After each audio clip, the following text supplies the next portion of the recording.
Baakiyalakshmi upcoming எபிசோடில் ஈஸ்வரி எப்படியாவது பாக்கியாவை கோபி கூட சேர்த்து வைக்கணும் அப்படின்றதுக்காக ட்ரை பண்ணுறாங்க. ஆனால் பாக்கியாவை பொறுத்த வரைக்கும் நான் ஒரு மனிதாபிநய அடிப்படையில் தான் காப்பாற்றினேன் கோபியை. அது யாராக இருந்தாலும் காப்பாற்றிருப்பேன். அதுக்காக கோபி பண்ண பாவத்தெல்லாம் மறந்து என்னால் மன்னிக்கவும் முடியாது, அவரை சேர்த்துக்கவும் முடியாதுன்னு அவங்க ரொம்ப தெளிவாக இருக்காங்க. இருந்தாலும் ஈஸ்வரி விடாமுயற்சியாக அவங்களுடைய வேலைகளை பார்த்துட்டு தான் இருக்காங்க. அந்த மாதிரி சின்ன சின்ன விஷயங்கள்லாம் ஈஸியாக செஞ்சிட்ருக்காங்க. அது நம்ம பாக்கியாவுக்கும் நல்லாவே புரியுது. இந்த நேரத்தில் ராதிகா ரொம்ப கஷ்டப்படுறாங்க, ஃபீல் பண்ணுறாங்க. எப்படியாவது கோபியை பார்த்தே ஆகணும்னு சொல்லிட்டு கோபியோட வீட்டுக்கும் போகிறாங்க. ராதிகா வரதை பார்த்த இங்கே ஈஸ்வரி செம்ம கடுப்பாகி, ஏய் ராதிகா, இங்கே எதுக்கடி வந்த? உனக்கு என்னடி பிரச்சனை? என் பிள்ளை இப்போ தான் ஓரளவுக்கு தேறி சந்தோஷமாக இருக்கான், அது பொருட்கள் அவனுக்கு, அதுக்குள்ளே வந்துட்டியா? இங்கே பார், கிளம்பு போ அப்படின்னு ராதிகாவை மிரட்டுறாங்க ஈஸ்வரி. ஆனால் நம்ம பாக்கியா ரொம்ப சமூகவாதியாட்டம், இங்கே பாருங்க அப்படின்னு சொல்லிட்டு ஈஸ்வரி கையை பிடிச்சிக்கிறாங்க. ராதிகா, நீங்கள் போய் பாருங்க போங்க அப்படின்னு சொல்லி இங்கே ஈஸ்வரியும், ஏய் பாக்கியா கையை விடுறின்னு சொல்லி இங்கே பாக்கியாட்ட கெஞ்சுறாங்க. ஆனால் பாக்கியா கையை விடவே இல்லை. ராதிகா போய் பார்க்குறாங்க. ஆனால் இங்கே கோபி நல்லாவே தூங்கிட்டு இருக்காரு மாத்திரை போட்டுட்டு. சரின்னு ராதிகாவும் 2 நிமிஷம் உட்காந்து பார்த்துட்டு அங்கேருந்து கிளம்பியும் போயிடுறாங்க. அதுக்கப்புறமா இங்கே ஈஸ்வரி கோபியை போய் பார்க்குறாங்க. ஆனால் கோபி தூங்கிட்டு இருக்காரு. நல்ல வேலை அந்த பிசாசு வந்தப்போ பையன் தூங்கிட்டான். இல்லைனா ஏதாவது ஒன்று கிட்ட பேசி அவன் மனசை கஷ்டப்படுத்துறது இல்லாமல் அவனை எப்படியாவது இங்கேருந்து அழைச்சிட்டு போகிறதுக்கு அந்த பிசாசு பார்த்துருக்கோம். நல்லதாக போச்சா கடவுளே, என் புள்ள இனிமே இந்த பாக்கியாவுடைய மனசை புரிஞ்சுக்கிட்டு சந்தோஷமாக வாழணும்னு ஆசைப்பட்றான். அது நல்லாவே புரியுது எனக்கு. ஆனால் இந்த பாக்கியா தான் வீம்பு பிடிச்சிட்டு இருக்கா. அவளுடைய மனசையும் மாற்றி கோபியும் பாக்கியாவும் சேர்ந்து இந்த வீட்டில் பழைய மாதிரி சந்தோஷமாக வாழணும். அதுக்கு நீ தான்ப்பா அருள் புரியணும் அப்படின்னு ஈஸ்வரி கடவுள்கிட்ட வேண்டிக்கிறாங்க. இங்கே ராதிகா வீட்டுக்கு போனதும் ரொம்பவே ஃபீல் பண்ணி அழுகுறாங்க. அதை பார்த்த கமலா கேட்குறாங்க, என்னச்சு ராதிகா, வீட்டுக்கு போனியே, மாப்பிள்ளையை பார்த்தியா? என்னமோ சொன்னார் மாப்பிள்ளை அப்படின்னு கேட்க, இல்லைம்மா, போகும்போதே அந்த ஈஸ்வரி தடுத்தாங்க. பாக்கியா தான் வந்து என்னை போக சொன்னாங்க. நானும் போய் பார்த்தா கடைசியில் மாப்பிள்ளை தூங்கிட்டு இருந்தாரா? ஆமாம்மா, எப்படிம்மா சொல்கிறேன்? அதான் தெரியுமேடி, உங்கள் அத்தை தடுத்து அந்த பாக்கியா போன்னு சொல்லும்போது தெரியல. ஏண்டி ராதிகா, இன்னுமா இதெல்லாம் நீ நம்பிக்கிட்டு இருக்க? டி, அது ரெண்டும் பிளான் பண்ணி நடிக்கிறாங்கடி அப்படின்னு இங்கே கமலா சொல்ல ராதிகாவுக்கு கொஞ்சம் டவுட் ஆகுது. மா இல்லைம்மா, பாக்கியா வந்து நமக்கு உதவி பண்ணுற மாதிரி தான் தெரியுது. பாத்தியா, உதவி பண்ணுற மாதிரி தெரியுது. ஈஸ்வரி உதவி பண்ணலை, அவ்வளோதான். ஆனால் 2 பேர் மனசுலையும் ஒரே எண்ணம் தாண்டி ஓடுது, மாப்பிள்ளையை அங்கேயே வச்சுக்கணும், அவ்வளோதான். இதுக்கு ஒரு வழி பண்ணுறேன் இரு அப்படின்னு சொல்லிட்டு இங்கே கமலா அவங்க ஃப்ரெண்டுக்கு கால் பண்ணுறாங்க. கால் பண்ணி அவங்களுடைய ஃப்ரெண்டோடைய மருமக போலீஸாக இருக்காங்க. ஸோ அவங்க மூலிமா அவங்கள வீட்டுக்கு வர வைக்கிறாங்க. வீட்டுக்கு வந்தோடனே கமலா அவங்க அழைச்சிக்கிட்டு நேராக கோபியோட வீட்டுக்கு போகிறாங்க. போயிட்டு அந்த லேடி கான்ஸ்டபிளும் இங்கே பாக்கியாவை கூப்பிட்றாங்க. பாக்கியாவும் வெளியே வராங்க. வந்ததும், மேடம், இந்த அம்மா உங்கள் மேலே ஒரு கம்ப்ளைண்ட் கொடுத்துருக்காங்க. இவங்க வீட்டு மாப்பிள்ளையை உங்கள் வீட்டில் வச்சுருக்கீங்களாமே, எதுக்காக வச்சுருக்கீங்க? அவங்க வீட்டு மாப்பிள்ளையை அவங்க வீட்டுக்கு அனுப்புங்க, இல்லைனா மிஸ்ஸிங் கேஸ் கொடுக்குறதா சொல்கிறாங்க. அப்படி கொடுத்தா நான் உங்களை அரெஸ்ட் பண்ணுற மாதிரி இருக்கும் அப்படின்னு சொல்ல, பாக்கியா ஒன்று, என்ன மேடம், யார் கம்ப்ளைண்ட் கொடுத்தாலும் இப்படி தான் தீர விசாரிக்காமல் நேராக அரெஸ்ட் பண்ண வந்துடுவீங்களா? இங்கே பாருங்கள், அவங்க வீட்டு மாப்பிள்ளையாக இருக்கலாம், ஆனால் அதுக்கு முன்னாடி எங்கள் அத்தைக்கு அவர் பையன், அதோட அவருடைய பிள்ளைங்களும் இந்த வீட்டில் தான் இருக்காங்க. அதனால் அவர் வந்து இங்கே இருக்கார். அது மட்டும் இல்லாமல் அவர் யாரும் கடத்திட்டு வரல மேடம், அவருடைய சொந்த விருப்பத்தில் தான் அவர் இங்கே இருக்கார். அப்படி இருக்கும்போது அவங்களுக்கு எத்தனை பிரச்சனைனா அவங்க நேராக போய் அவர்கிட்ட பேசிக்கலாம், இல்லையா? அவங்க சம்மந்தி இங்கே இருக்காங்க, அவங்க சம்மந்திட்ட பேசலாம், இல்லைனா அவருடைய ஒய்ஃப் வந்து பேசி அவரை அழைச்சிட்டு போகலாம். அதை விட்டுட்டு எனக்கு இதுக்கு சம்மந்தமே இல்லை மேடம், இந்த வீட்டு மட்டும் தான் என்னோடது, மற்றபடி இங்கே இருக்கிறவங்களாம் என்னுடைய சொந்த விருப்பத்துக்கு யாரும் இல்லை, நீங்கள் தாராளமாக போய் விசாரிச்சுக்கோங்க அப்படின்னு சொல்ல, அப்பன்னு பார்த்து ஈஸ்வரி வந்துடுறாங்க. ஈஸ்வரி வந்தோடனே, என்ன பாக்கியா, என்ன பிரச்சனை அப்படின்னு கேட்குறாங்க. அந்த லேடி கான்ஸ்டபிளும், மேடம், இது மாதிரி அவங்க மாப்பிள்ளையை நீங்கள் அரசு வச்சுருக்கீங்களாமே. மா என்னம்மா, தெரிஞ்சுதான் பேசுறியா தெரியாமல் பேசுறியா? யாருக்கு யார் மாப்பிள்ளை? அவன் ஃபஸ்ட்டு என் பையன்மா. என் பையன் என் கூட இருக்கான். இது இல்லாமல் பிரச்சனை. இந்த சட்டத்துலேயும் புள்ள அம்மா கூட இருக்கக்கூடாதுன்னு சட்டம் இல்லையே. சொல்லுமா, அப்படின்னு சட்டம் இருக்கா அப்படின்னு கேட்க கமலா மா இப்படி தான் பேசுவாளுங்க.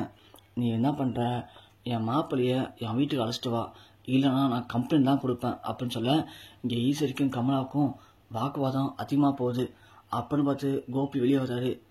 என்னாச்சுமா அப்படின்னு கேட்க இங்கே பாக்கியா சொல்கிறாங்க, என்ன ஆச்சா, எல்லாம் உங்களால் தான் கோபி, நீங்கள் இங்கே இருக்கீங்க, உங்களை கடத்திட்டு வந்துடுன்னு சொல்லிட்டு அவங்க கம்ப்ளைண்ட் கொடுத்துட்டாங்க. இப்போ எங்களை அரெஸ்ட் பண்ண போகிறாங்க. இப்படி ஏன் கோபி யாருக்குமே நிம்மதி இல்லாமல் எல்லாரையும் கஷ்டப்படுத்துறீங்க அப்படின்னு கேட்க ஈஸ்வரி பாக்கியா வாய மூடு, அவனே உடம்பு சரியாமல் இருக்கான், அவன்கிட்ட போய் ஏன் இப்படி பண்ணுற அப்படின்னு சொல்ல கோபி மா என்னம்மா என்னால் தான் பிரச்சனையா? இல்லைப்பா கோபி, நீ உள்ளே போப்பா, நான் பார்த்துக்கிறேன் அப்படின்னு சொல்ல இல்லைம்மா என்னால் யாருக்கும் பிரச்சனை வேணாம், இப்போ என்ன நாங்கள் வரணும் அவ்வளோதானே, சரி நான் வரேன் அப்படின்னு சொல்லிட்டு கோபி சொல்ல ஈஸ்வரி கோபி போகாதப்பா. இல்லைம்மா நாங்கள் போகலன்னா இங்கே எல்லாருக்கும் தொலை பிரச்சனை, நான் போயிட்டு வரேம்மா அப்படின்னு சொல்லிட்டு இங்கே கோபி கிளம்பி அங்கே போகிறாரு. கமலா ஓடி போய் ராதிகா பாத்தியா, மாப்பிள்ளை அழைச்சி வந்துட்டேன், வந்து பாரு அப்படின்னு சொல்ல ராதிகாவும் ஓடி வராங்க. வந்து பார்த்தா கோபி வந்திருக்காரு. கோபி வந்துட்டீங்களா கோபி, உட்காருங்க கோபி அப்படின்னு கோபியை உட்கார வைக்கிறாங்க ராதிகா. உட்கார வச்சது மட்டும் இல்லாமல் கோபி நான் உங்களை பார்க்க இப்போ கூட அங்கே வந்தேன் கோபி, நீங்கள் தூங்கிட்டு இருந்தீங்க, அதனால தான் அமைதியாக வந்துட்டேன்.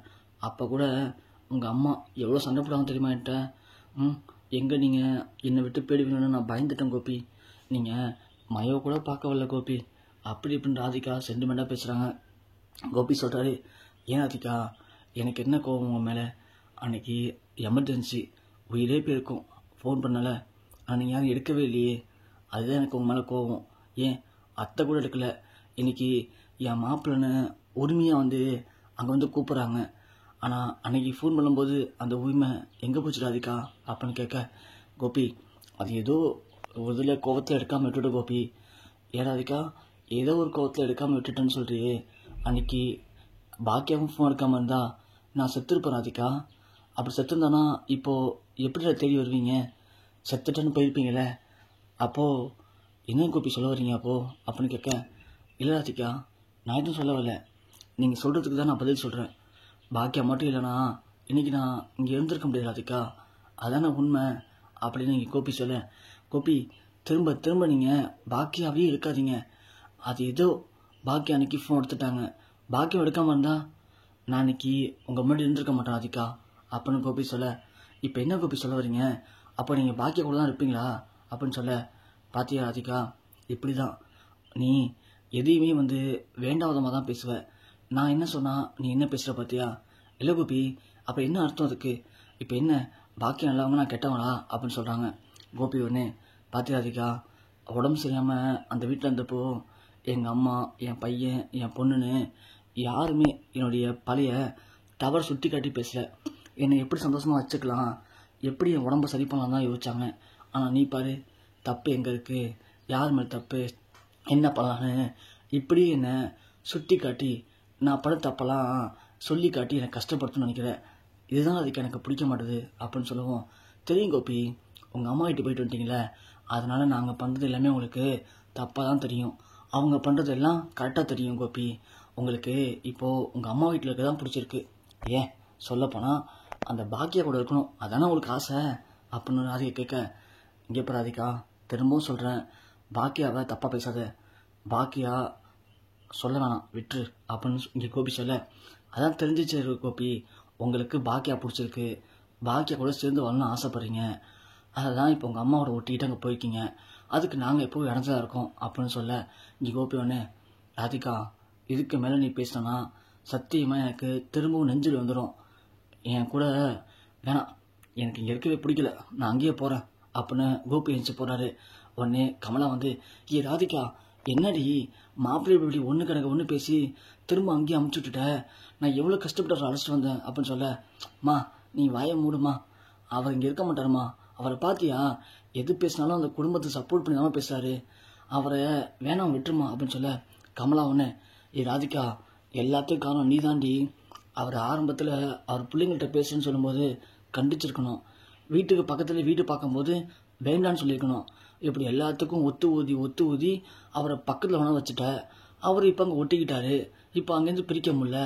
நான் எவ்வளோ கஷ்டப்பட்டு அவர் அங்கேருந்து இங்கே அழைச்சிட்டு வந்தேன். ஆனால் அதையும் ஒழுங்காக இது பண்ணாமல் கோட்டை விட்டுட்டேன்.